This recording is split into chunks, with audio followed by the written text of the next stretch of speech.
I think if I hear you call me Becky one more time, six-pack, I'm gonna pop your tops. All six of them.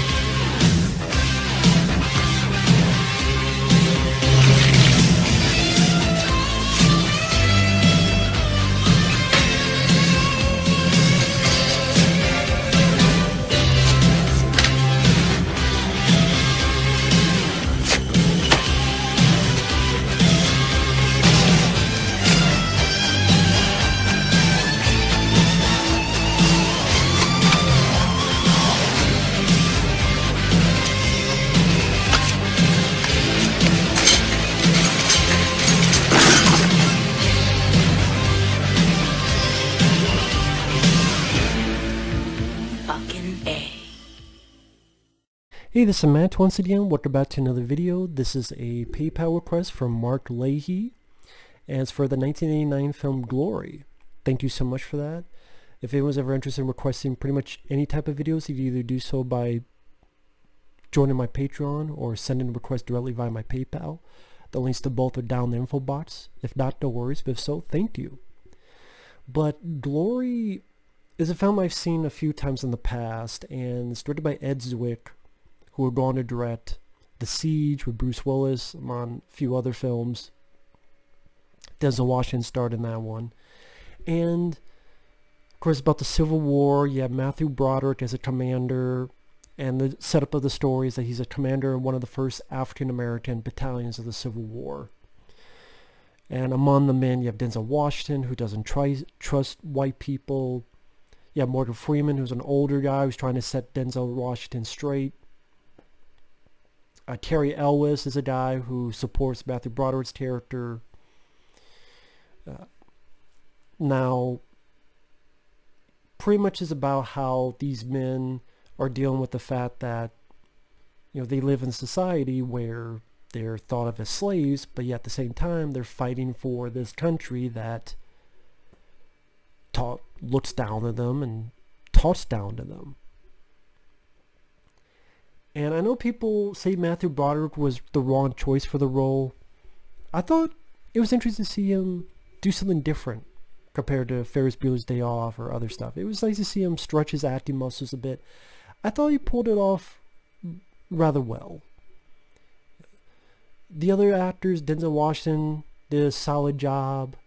The bit where he's whipped because he's stealing shoes because they have crappy ones, and he has to sit there and stare, and Matthew Broderick staring back, and he just sees the tear, but his face doesn't change because he just takes it. Very heartbreaking scene.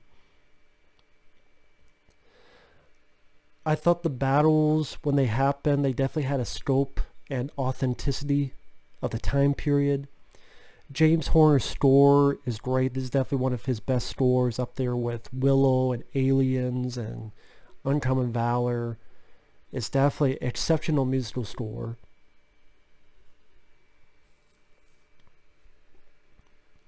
And pretty much showcasing them throughout their struggles, them bonding together, Matthew Broderick being a guy that the men can look up to because he views them as his men and equals. He's not just a racist prick.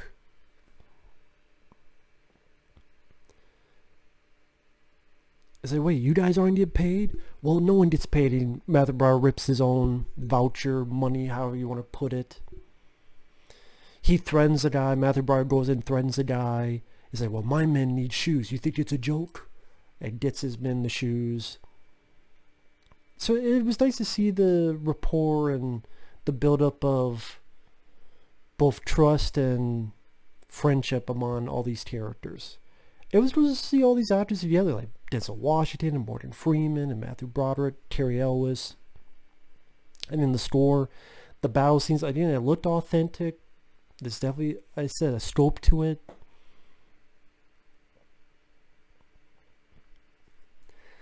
The reason I never watched this film much is I get the idea of the ending, but I just don't like the ending. I know the point is course, spoiler for who haven't seen it.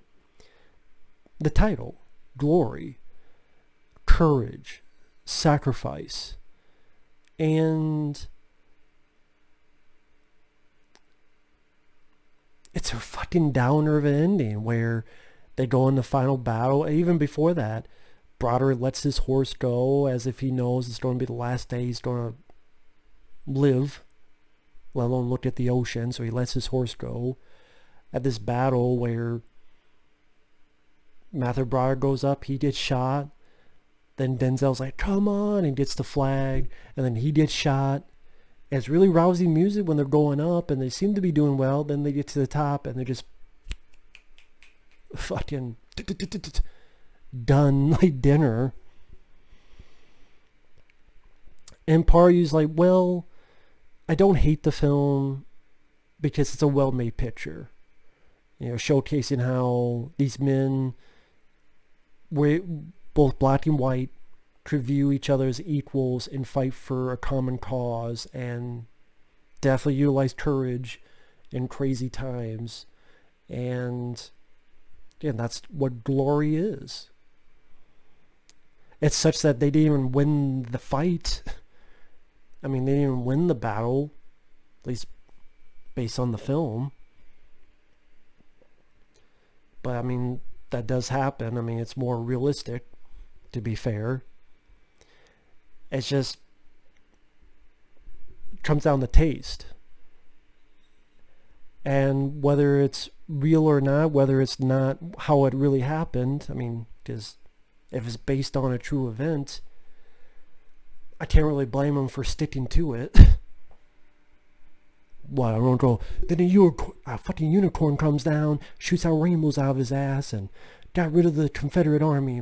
No, I mean, I'm not asking for that. So if it's telling the story, and that's what the story is, then I can't really condemn the movie for that. That would not be fair. I'm just saying why it's a film I don't really rewatch a lot is because it is in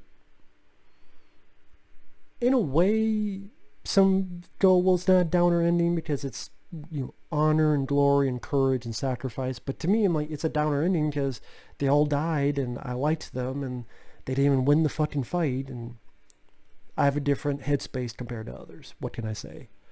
But even with that, it is a well-made film. The cast do their jobs well. The score, it's one of James Horner's best triumphant musical scores, especially when they're going up at the end and the score is just rousing.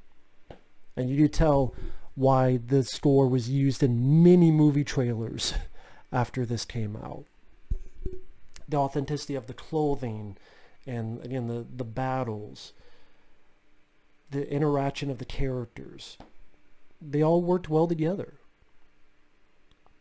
And this is one that I'm kind of surprised that when awards came, it didn't really do a lot. I mean, Denzel Washington won for Best Supporting Actor, but I'm trying to think if it was even nominated for other stuff.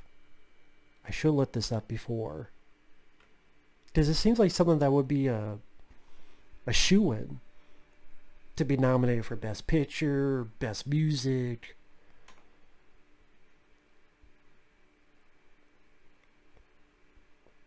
I'm trying to...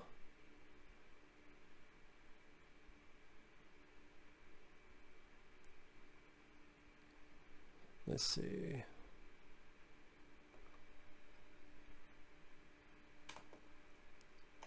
It won Best Actor in a Supporting Role, Denzel. It was nominated for Best Art Direction. It was won for Best Cinematography, nominated for Best Film Editing, and won for Best Sound. Not even for Best Musical Score? Really? I would think that at least the score or the direction would have been nominated.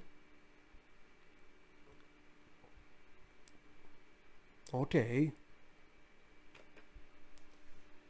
Yeah, other films the director did was Legends of the Fall, Courage Under Fire, which I like that one. The Siege, The Last Samurai, which I barely remember. Blood Diamond, which was, it was alright. He He did the Jack Reacher sequel, Never Go Back to the Theater, as my friend called it. Jack Reacher, Never Go Back to the Theater. The director of Glory and Courage Under Fire, did Jack Reacher 2. Holy shit. I didn't even realize that.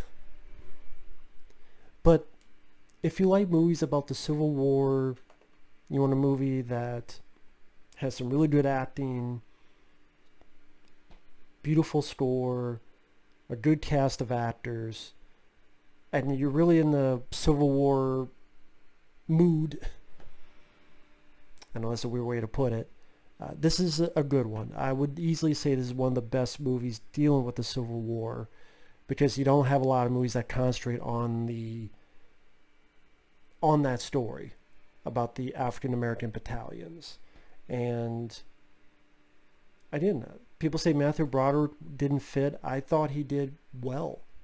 Like I said, it was nice to see him in a different kind of role. And I don't think he embarrassed himself. The ending, granted, it's a true event, so I can't really blame the movie for that, but it's a fucking downer. It's not something I really rewatch a lot, because I'm like, oh, that's the point. But it's a well-made movie, and it's a good picture. So, believe me, if I didn't like it, I would fucking rant on it, because I don't give a fuck if a movie's praised or not. I'm gonna be honest. But this is a good movie. So, thanks for watching. Take care, and we'll see you guys later. Bye-bye.